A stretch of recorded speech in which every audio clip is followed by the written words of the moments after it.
actually. So I'm actually a writer, not a poet. Let's say like that. But I also dabble a little bit, and so I want to share a poem tonight that it's about love, and it's about heartbreak, and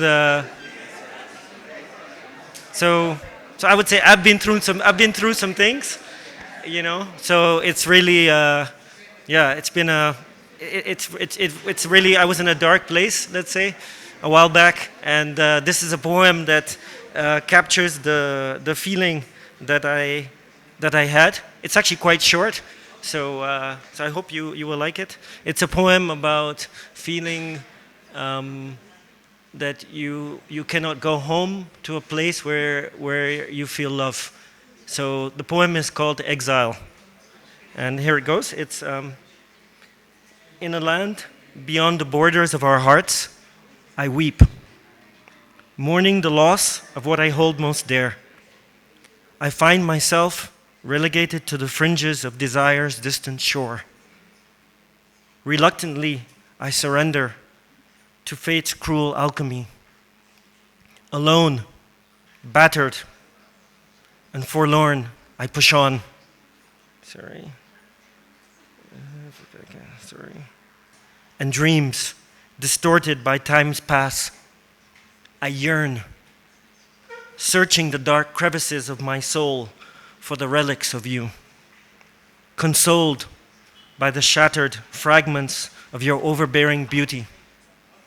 Searching desperately for the way back from this desolate place of longing. Praying for an end to my heart's exile. C'est tout. Yeah. Okay. Yeah. My poems are pretty short, so I think it should be okay. So this poem, keeping in the theme of heartbreak and going through all of the difficulties in love. This is a poem. It is. So let me go back. Sorry. This is actually a very interesting poem because I sort of wrote it actually based on a WhatsApp conversation. So it's actually a mixture of her words and my words fused. So it was a very poetic conversation, you might say, but also I have adapted it a bit, and so it's a sort of a fusion of things, and it's called Maelstrom of Heartache.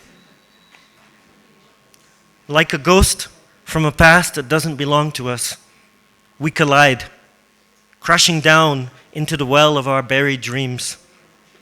A passionate secret whispered in the air, a lie on the tip of the tongue of despair, seeking truth amid a bottomless sea of fear, knee-deep in guilt, yet yearning to be forgiven, for we both must learn to come clean, instead of treading these murky waters of self-deception, not wanting to stand alone, exposed in this cold, stormy desert of heartache, consoled by confronting the same torturous demons. We inhabit each other, the infinite parts of our soul. Different we are, but we try desperately to understand each other, begging on bended knees for this holocaust of separation to come to an end.